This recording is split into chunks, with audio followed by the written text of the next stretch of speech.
Hello everyone, welcome back to the channel. Assessment year 25-26 की income tax returns अभी भी portal पे enable नहीं हुई है, लेकिन एक फॉर्म जो कि आपको आईटीआर फाइल करने से पहले सबमिट करना है और वो दोस्तों असेसमेंट ईयर 25-26 के लिए इनेबल हो चुका है पोर्टल पे। और वो फॉर्म है दोस्तों फॉर्म 10IEA।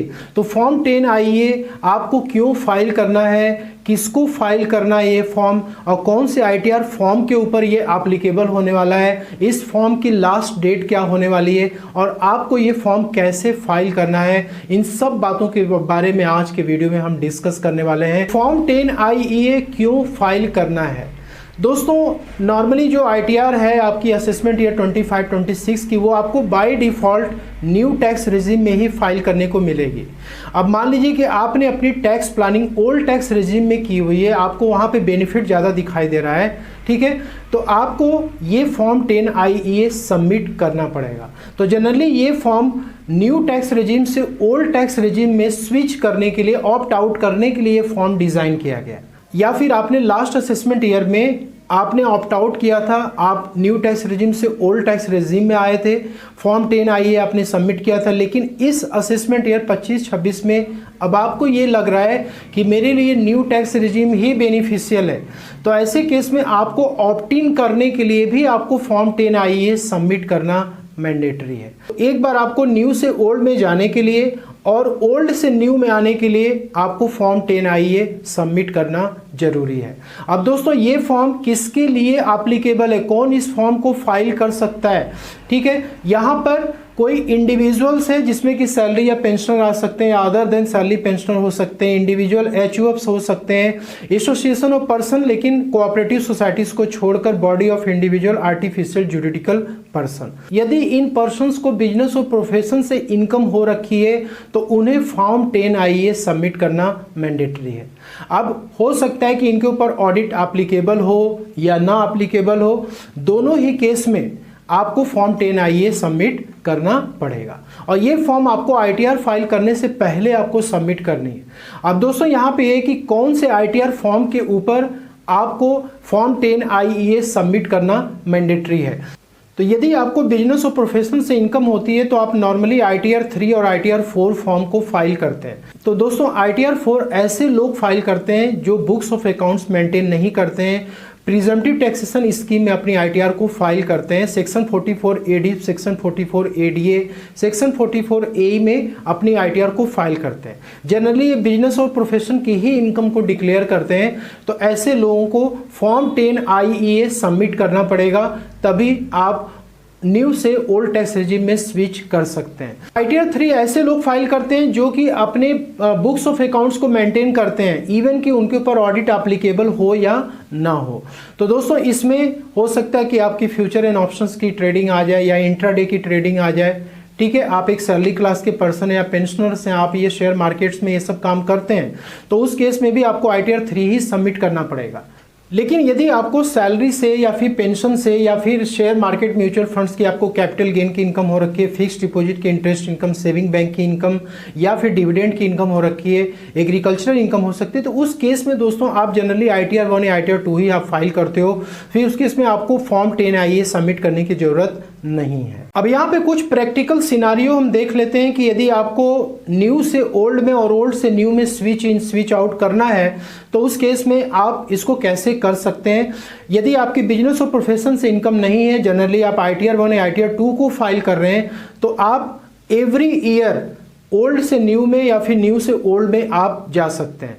जैसे मान लीजिए कि आप असेसमेंट ईयर 25-26 की ITR फाइल कर रहे हैं, तो इसमें आप ओल्ड या न्यू दोनों में ही आप कर सकते हैं। और इसके बाद असेसमेंट ईयर 26-27 हो या फिर 27-28 हो, आप इसमें इजीली जो है स्विच इन और स्विच आउट कर सकते हैं। इस केस में आपको फॉर्म 10IEA सबमिट करने की जरूरत नहीं पड़ेगी। जैसे दोस्तों यहाँ पे एग्जांपल के लिए मान लीजिए कि आप एक सैलरीड एम्प्लॉई हैं, मान लीजिए कि वो असेसमेंट ईयर 25-26 में ओल्ड टैक्स रेजिम में आपको फॉर्म 16 इशू हो रखा है, लेकिन आपने ITR फाइल करते समय आपने अपनी कैलकुलेशन की हुई हुई है, टैक्स प्लानिंग की हुई है और आपको लगता है कि मेरे लिए न्यू टैक्स रिजीम बेनिफिशियल है, तो ऐसे केस में आपको फॉर्म 10A सबमिट करने की जरूरत नहीं है। आप आराम से न्यू टैक्स रिजीम में अपने ITR को फाइल कर सकते हो। इसके बाद यदि आपका TDS न्यू टैक्स रिजीम में कटा है लेकिन आपको लगता है कि नहीं, ओल्ड टैक्स रिजीम मेरे लिए बेनिफिशियल है क्योंकि कुछ डिडक्शंस और एग्जेम्पशंस आपको क्लेम करने हैं, तो ऐसे केस में भी आप इजीली इसमें स्विच इन या स्विच आउट आप कर सकते हो। अब जिनके बिजनेस और प्रोफेशन से इनकम है तो ITR 3 और ITR 4 आप फाइल करोगे, तो यहाँ पे आपको एक बात ध्यान देना है कि आप न्यू से ओल्ड में आप जा सकते हो, कोई दिक्कत नहीं है, लेकिन जब आप ओल्ड से न्यू में आओगे दोस्तों तो उसके बाद फिर आप दोबारा जो है न्यू से आप ओल्ड में नहीं जा सकते हो। मतलब कि आपको ऑप्ट आउट करने का सिर्फ मौका एक ही बार आपको मिलेगा, बार बार आपको नहीं मिलेगा। जैसे मान लीजिए कि आप असेसमेंट ईयर 25-26 में आपने क्या किया, फॉर्म 10IEA सबमिट करके आप ऑप्ट आउट कर लिए न्यू टैक्स रिजीम से ओल्ड टैक्स रिजीम में। अब आप ओल्ड टैक्स रिजीम में अपनी ITR को आप फाइल कर सकते हो, ठीक है। 25, 26, 26, 27, 27, 28 ये आप हर साल फाइल करते जाओगे। लेकिन असेसमेंट ईयर 26, 27 में आपने क्या किया, ऑप्ट इन कर लिया, आपने ओल्ड से न्यू में क्या किया, स्विच कर लिया, तो उस केस में भी आपको फॉर्म 10IEA सबमिट करने की जरूरत पड़ेगी। तो एक बार आप यहाँ पे न्यू में आ गए तो अब आपको कंटिन्यूअसली आगे के जो भी असेसमेंट ईयर होंगे आपको न्यू में ही ITR फाइल करनी पड़ेगी। ऐसा नहीं कि आप 27, 28 में गए तो आपको ओल्ड में सही बेनिफिट दिख रही है तो आप फिर से फॉर्म 10IEA सबमिट करेंगे। तो एक ही बार दोस्तों ये मौका मिलेगा आपको ऑप्ट आउट करने के लिए। अब फॉर्म 10IEA को सबमिट करने की लास्ट डेट क्या होने वाली है, तो जनरली यदि आप ITR 1 और ITR 2 को आप फाइल कर रहे हैं तो मैंने आपको बताया कि फॉर्म 10IEA आपको सबमिट नहीं करना है, लेकिन आपको ध्यान रखना है कि 31 जुलाई 2025 तक ही आपको ओल्ड टैक्स रिजीम और न्यू टैक्स रिजीम ये दोनों आपको मिलेगा। 31 जुलाई के बाद आपको सिर्फ न्यू टैक्स रिजीम ही आपको मिलेगा दोस्तों, तो ये चीज़ आपको क्लियर रखनी है। यदि आप 31 जुलाई के पहले अपनी ITR को फाइल करते हैं तो आप ओल्ड से न्यू में, न्यू से ओल्ड में आप easily switch in switch out कर सकते हैं। लेकिन आप यदि ITR 3 ITR 4 को फाइल कर रहे हैं या फिर आपके ऊपर ऑडिट एप्लीकेबल, आप ITR 3 को फाइल कर रहे हैं, तो उस केस में आपके ऊपर यदि ऑडिट एप्लीकेबल नहीं है, ठीक है, तो आपका ये लास्ट डेट 31 जुलाई 2025 है। मतलब कि आपको 31 जुलाई 2025 तक फॉर्म 10IEA को सबमिट कर देना है। सबमिट करके उसकी डेट और एक्नॉलेजमेंट नंबर आपको अपने ITR में इंटर करना होगा, क्योंकि जब तक आप इसको इंटर नहीं करेंगे आप न्यू से ओल्ड में स्विच नहीं कर सकते, ठीक है। और जिनके ऊपर ऑडिट एप्लीकेबल है वो 31 अक्टूबर 2025 तक आप क्या कर सकते हो, इजीली ऑप्ट आउट कर सकते हो। तो ये ड्यू डेट का विशेष ध्यान रखें, क्योंकि इसके बाद यदि आप फॉर्म 10IEA सबमिट करेंगे तो फिर उसका कोई बेनिफिट आपको नहीं मिलेगा। फॉर्म 10IEA आपको कैसे फाइल करना है, आपको इनकम टैक्स के पोर्टल पे आना है। यहाँ पे तो आप इनकम टैक्स फॉर्म में जाएंगे और फाइल इनकम टैक्स फॉर्म पे आपको क्लिक करना है और यहाँ पे आपको फॉर्म 10IEA पे फाइल नाउ पे आपको क्लिक करना है। इसके बाद यहाँ पे आप देख सकते हो कि असेसमेंट ईयर 25-26 के लिए ये फॉर्म इनेबल हो चुका है, तो कंटिन्यू पे क्लिक करना है और यहाँ पे आप देख सकते हो कि आपको ये मेंशन किया रहेगा कि आपको यदि स्विच आउट करना है न्यू से ओल्ड में या फिर ओल्ड से न्यू में आना है तो आप दोनों के लिए ये फॉर्म आप अप्लाई कर सकते हो। और इसके बाद आपको लेट्स गेट स्टार्टेड पे क्लिक करना है। तो आपको देखिए ये पहले पूछ रहा है कि do you have profit and gains from business और profession during the assessment year 25-26 में, क्या आपकी कोई बिजनेस और प्रोफेशन से इनकम हो रखी है।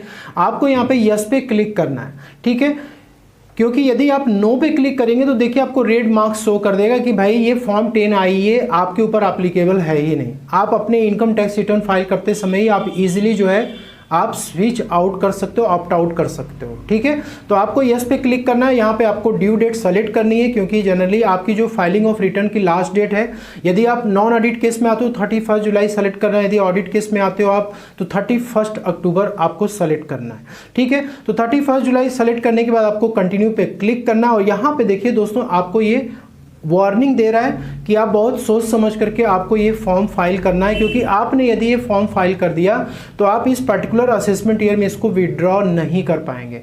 मतलब आपने न्यू से ओल्ड में जाने के लिए या फिर आप लास्ट असेसमेंट ईयर में आपने ओल्ड में फाइल किया था, वो आपको न्यू में आना है, स्विच इन करना है, तो दोस्तों आपको इस असेसमेंट ईयर में आपने एक बार यहाँ पे एक्शन ले लिया तो आप दोबारा उसको चेंज नहीं कर सकते।